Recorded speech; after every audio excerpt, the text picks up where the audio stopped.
Welcome to the SVG TV News for Monday, November 7th. With the details tonight, I'm Khalil Cato.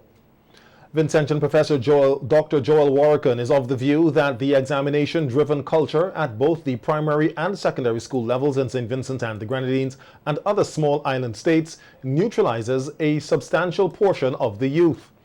This came from his presentation of the annual UWI Open Campus SVG Independence Lecture delivered here on the topic Independence or Independence, Unmasking the Fallacy of Education Rooted in Colonial Traditions. According to Dr. Warrican, who is the current director of the School of Education at the UWI Cave Hill campus in Barbados, schools in the region are not so much places of learning as they are places of passing examinations, learning optional. A student on exiting secondary school may earn 15 certificates at grade 1, but cannot use the knowledge and skills he or she was supposed to have acquired to do anything practical. Thus, in effect, we have two categories of young people that are rendered inactive by our examination culture. Those who fail from primary school onward, who are made to feel valueless, and those who have passed a clutch of examinations and are well certified for employment, but the job requires different knowledge and skills from the certificates earned. These latter ones, educated to see themselves as better than those with fewer academic qualifications, may not want to sully their hands with the work that is available. The UWI professor says another area that must be considered is that of teacher education, noting that those steps have been taken to adjust the approach to teacher education. That should be to meet the perceived needs of the profession. More still needs to be done. For example, teachers are being prepared to teach students that no longer exist. Today's students have come into the world in which technology is prevalent and used for many daily activities. Yet, teachers are not properly trained to use this resource in their practice. Indeed, until early 2020, when we were met with the consequences of COVID-19, many technology devices were pretty much banned in schools. Teachers viewed these devices, and principals also, such as mobile phones and tablets, with suspicion and spoke of them as distractions that interfered with the real purpose of education, learning. In fact, many ministries of education in the region supported this policy. It was only when the pandemic surfaced that many in education acknowledged that, sometimes with great reluctance, that technology can be useful in education. Indeed, some teachers initially made it clear that they would use the technology because they had to. But the minute the restrictions imposed as a result of the pandemic were removed, they would be going back to business as usual. We are already seeing some of that. The long-standing educator says some teachers fail to realize that by not using technology in education is robbing students of the opportunity to learn to use a resource that is here to stay. A resource that is part of the students' daily lives, and that they're deliberately ignoring this resource is like condemning the students to an era that has long been over. Teacher education that does not properly prepare teachers to make the best use of technology in teaching and learning perpetuates the ignorance that limits the potential of a powerful resource. And it keeps the countries in the region independent as consumers of other countries' technology innovation, rather than producers of products and services that can be exported, thus earning revenue that contribute to the growth of local economies. All of these are features of the education system in the region that contribute to our small developing states being held captive, independence, even when we have declared political independence from our colonizers.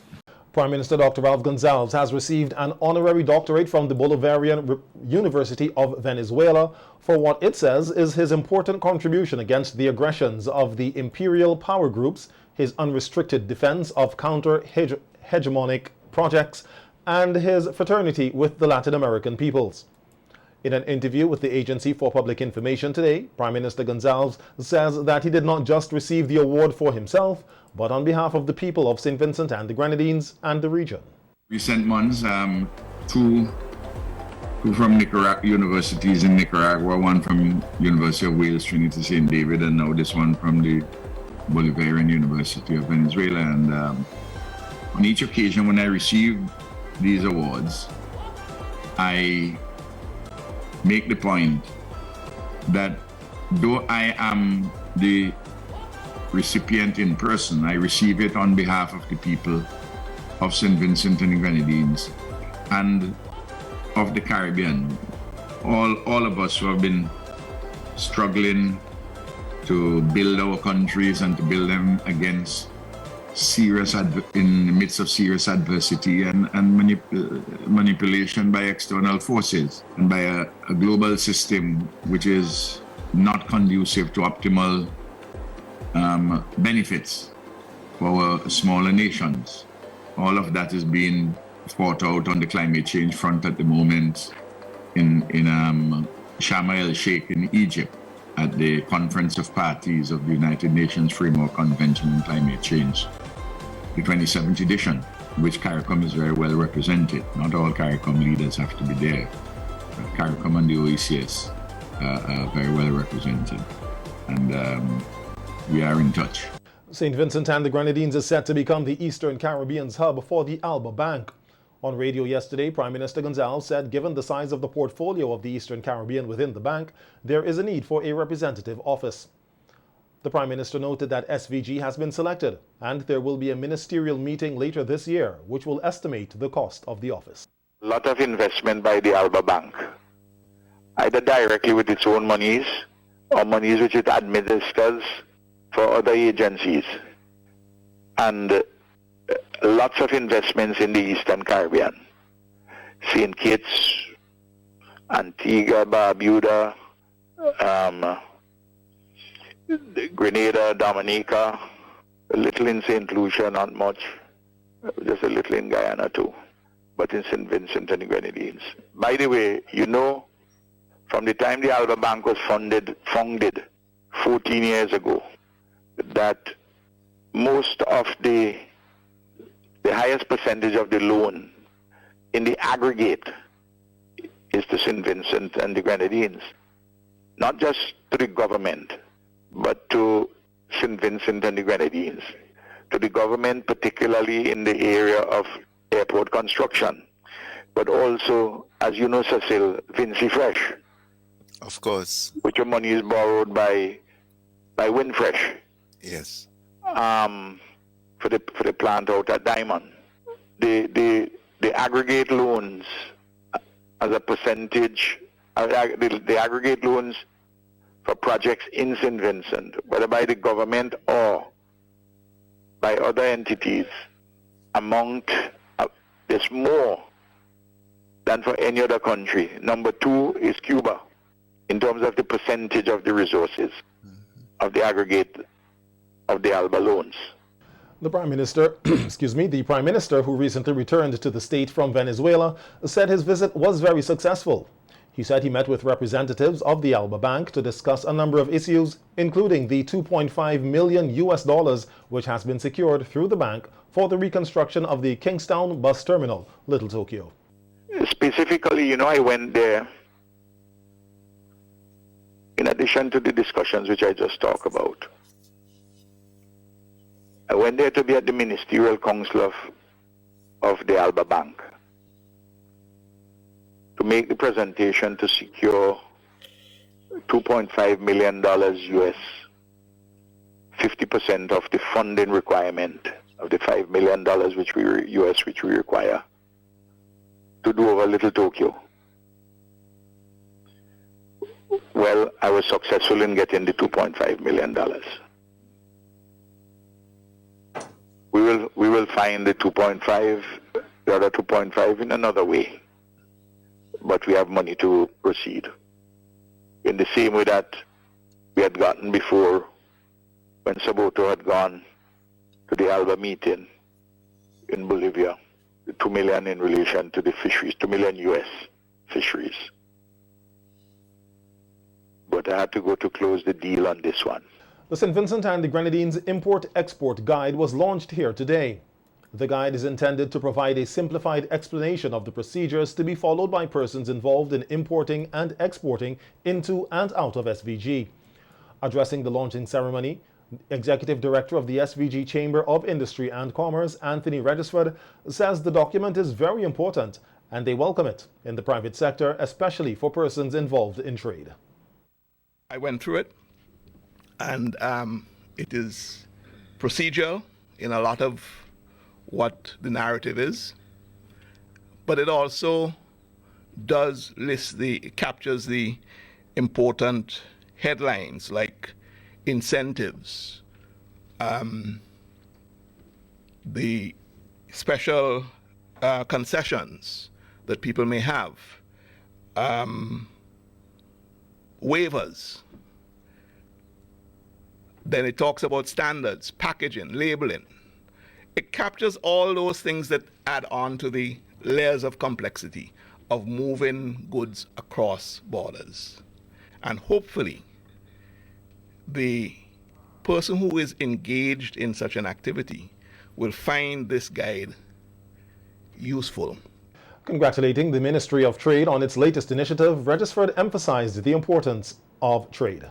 The ease at which goods that we buy and sell move around means that more money circulates in the economy. Not a single cent circulates if goods are in customs. I don't know, customs sell stuff apart from when they have to auction things that nobody claims, right? But that's an exception, right? So it's not making any money if it's in a warehouse in customs. It's no good to anybody.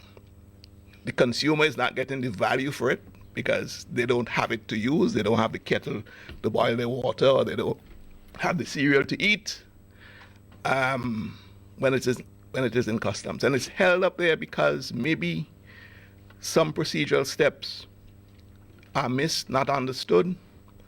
And again, I think this guide is very important. I want to congratulate the Ministry of Foreign Affairs and Foreign Trade in pioneering, leading such a guide. I hope you're going to have this in a user-friendly manner online, because we are moving out of the realm of print, to be honest. But I have a lot of old school members who are going to want this hard copy too, so so we need to exist in both worlds, right? The Deputy Director of Invest SVG, Nadine Agard, says the guide is prepared for both startup companies as well as small and medium-sized enterprises, which are considering diversification via exporting. She notes that exporting can be a difficult process, even for those who are experienced, and that Invest SVG is proud to be an integral partner with the Ministry of Trade in helping to simplify and assist with making trade, particularly international trade, easier. The Ministry of Trade is one of Invest SVG's most stalwart partners. We can always count on them, and they can always count on us. The working relationship between us has resulted in a great many synergies in the most recent past. And export development is one of Invest SVG's core areas. Our recent Everything Vinci Expo 2022 is part of the exercise in fulfilling our responsibility within this area. It is a platform that we use to measure the status of product and service development and also new entrants into the Vincentian marketplace. Invest SVG holds export development as a key priority area for the agency, such that we have prepared a new strategic way forward that involves the agency becoming a trade and investment promotion organization, or a TIPO, more than solely an investment promotion agency and IPA, which we are at this moment.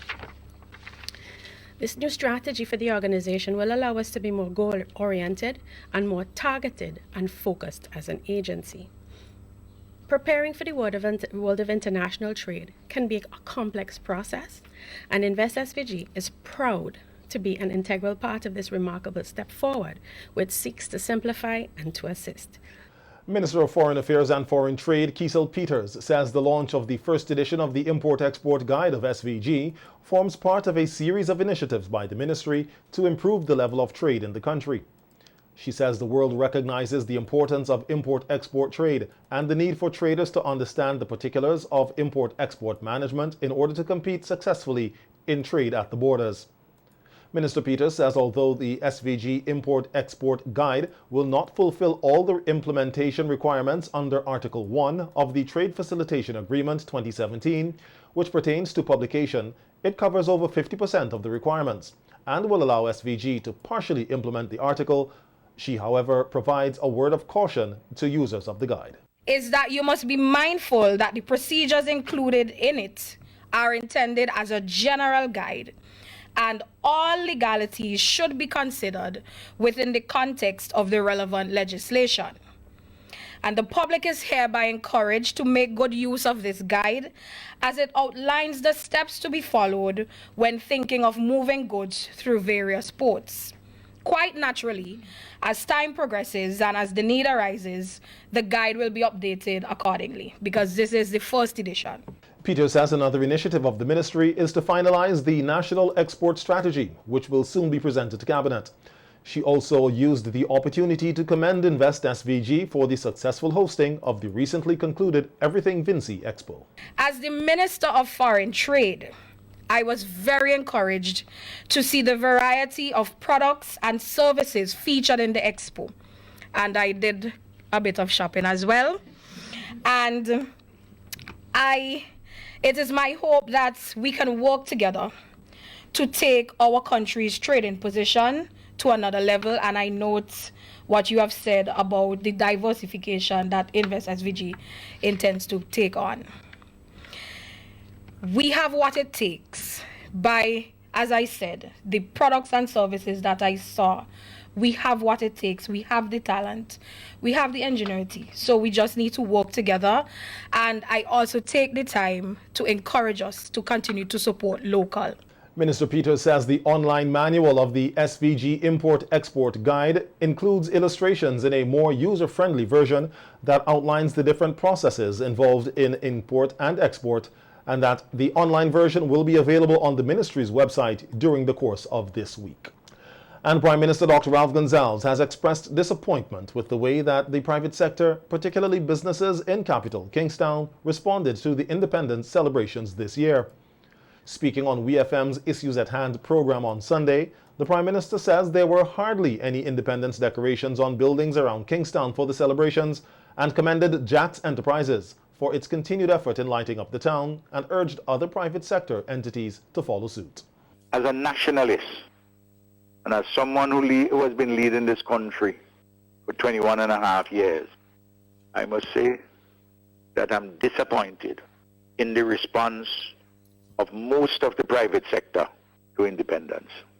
Peter, you drive around the town, you see the buntings and so on and government buildings.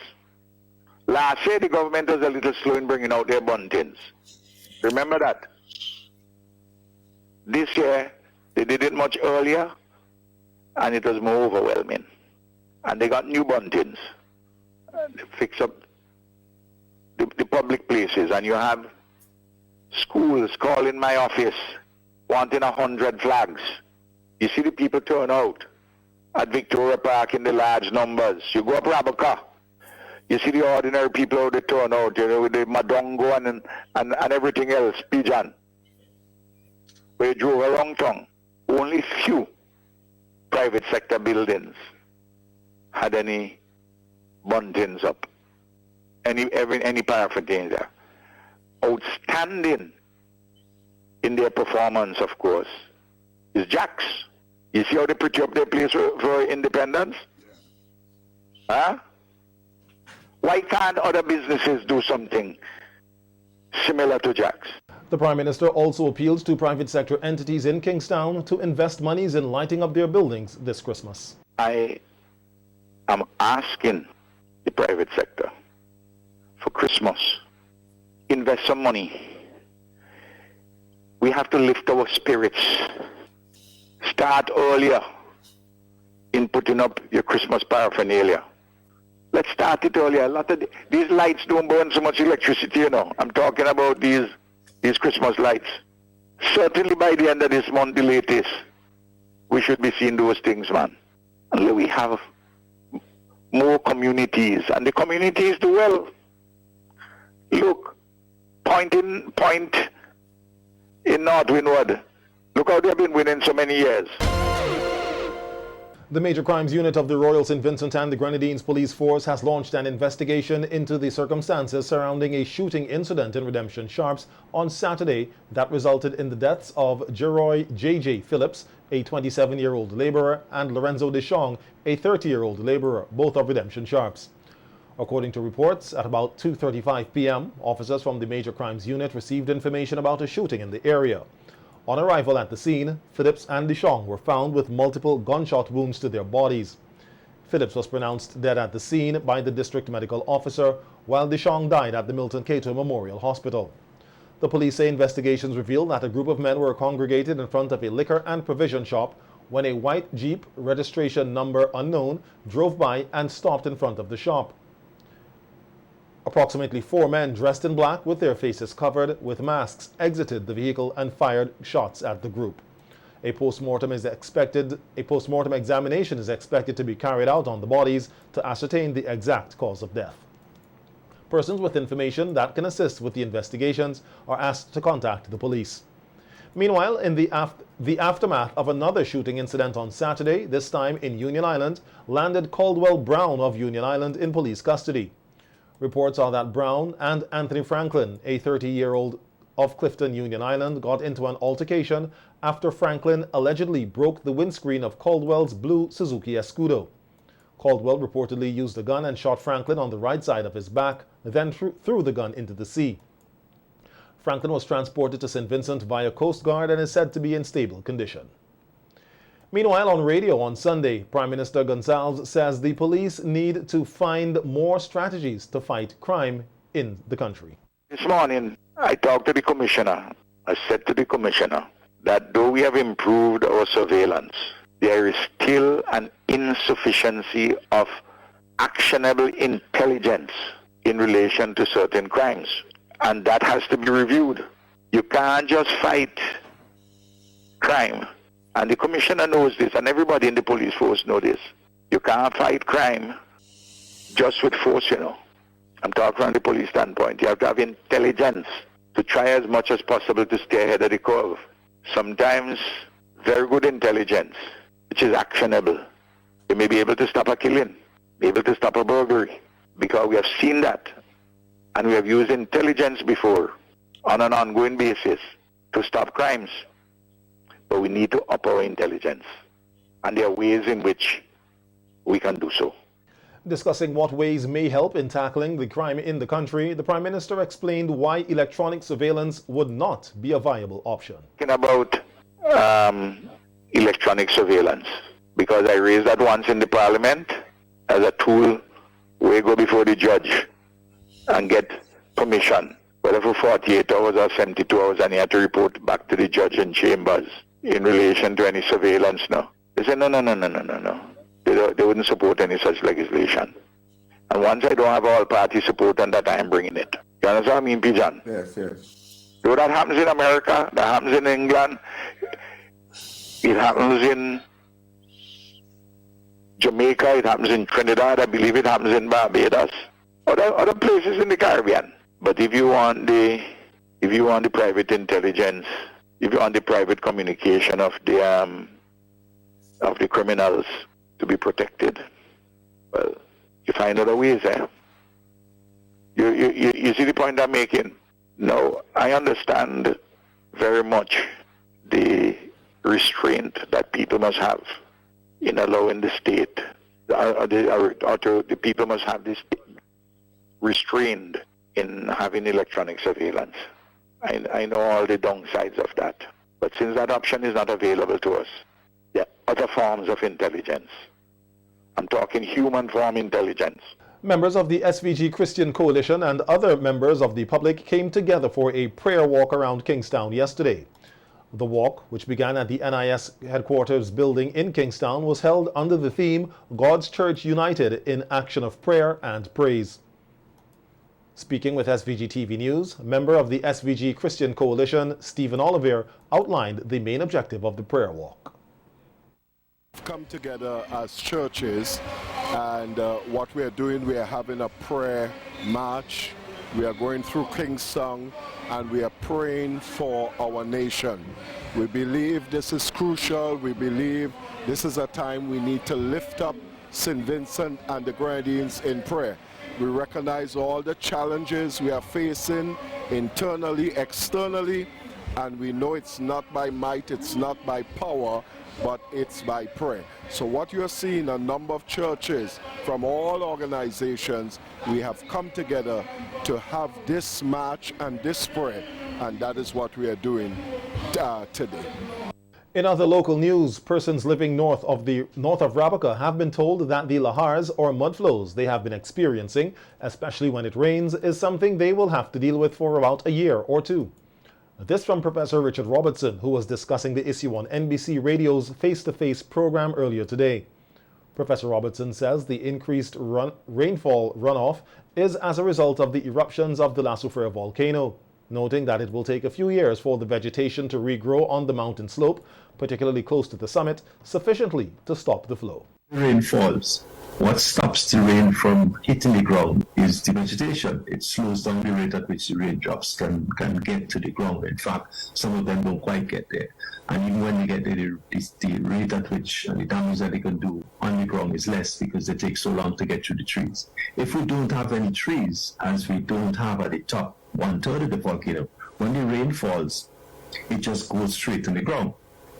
And if you add to that the fact that you have, because the eruption produced a lot of fine material that is now just there on the surface, which is easily erodable. It's easy for the rain to take it away. Whenever rain falls, it's not unusual. It's expected.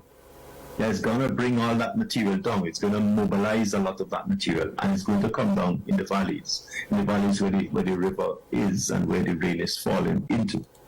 And once it gets lower down, you're going to have problems with the river crossings, as you have been having. Yes. So it's something that we'd expect to go on, mainly because once the vegetation isn't there, and once you have all this material, as I said, millions of tons of material produced, once you have the combination of that absence of vegetation and that presence of so much loose material, the potential is always going to be there. When rain falls, it's going to come down.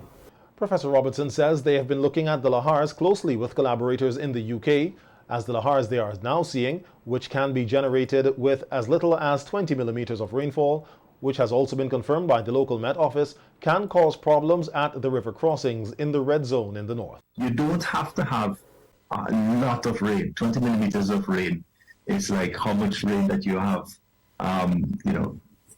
If you think of the depth of about 20 millimeters, that's kind of how much rain you have. It's kind of like a bucket and a half of water up in the mountain. And if you have that over a period of a day or even less than that, you could have flooded. So you have a lot of material, you have bare ground, and you have the reality that you don't need to have a lot of rain to mobilize this material. And all of that means that you have a recipe in coming months and ideas of probably in coming years to have to deal with the ongoing problems of flash flooding of Lahars and the river crossings being inundated and being difficult to cross.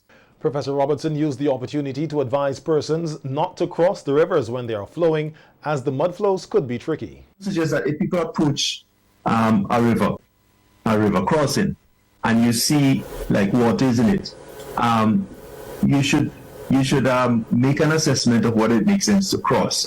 What tends to happen with the Lahars is that they tend to pulse, as people have seen. Right. They don't come down all at once. There will be periods when it comes down in a big go and then it slackens off and it comes again. It operates in that kind of way because of how it's generated. So it pulsing. So if you come to the side and you see water in the river, sort of observe it for a little bit and decide on whether or not it's pulsing, whether or not it looks like it's going to come down. And usually it's better to stay on the side of the river than you are. But if you have to get across, well, then it might not be a good idea to get across. Depending on how much rain and how much of flooding has already happened, it really would make sense to stay where you are. It might be that if you get to it when it's just started, it might be there might be a brief period that you could get across, but otherwise you don't want to try to go across, because what might happen, one, the pulses might come down, which I've seen it in some vehicles recently, where the pulse comes down, the person is stuck, and the vehicle could end up going down the valley. And the United Nations Office for Disaster Risk Reduction, UNDRR, has partnered with the National Emergency Management Organization, NEMO, the International Red Cross, that should be the International Federation of Red Cross and Red Crescent Societies, and the St. Vincent and the Grenadines Red Cross Society to implement a risk and early warning systems perception workshop for the island of Bequia. As part of this initiative, 2 workshops will be held at the Spring Hotel in Bequia this week. A capacity building sensitization workshop was held today, and a risk and early warning systems perception workshop will be held tomorrow. NEMO says the main objective of the capacity building sensitization workshop, which was held today, was to share new and existing community tools and methodologies with members of the Bequia community, and to promote awareness of their application and projects and programs. That should be applications in projects and programs. The workshop seeks to enhance community knowledge for improved risk perception and effectiveness of early warning systems. Tomorrow, representatives from government and non-governmental organizations are expected to journey to Bequia to participate in the risk and early warning systems perception workshop. The workshop is expected to bring together local authorities and community members to increase understanding of risk and early warning systems perceptions of institutions and communities. NEMO says this will facilitate increased engagement and the use of multi-hazard early warning systems by stakeholders and practitioners, and that the workshop is conceived as a participatory instrument to be used by public officials and authorities in local and national government agencies to assess risk and early warning systems perceptions from an integrative perspective. The workshop aims to implement a multi-level and multi-scale self-evaluation dialogue that will empower stakeholders to quantitatively assess resilience parameters based on information received from community members and local authorities.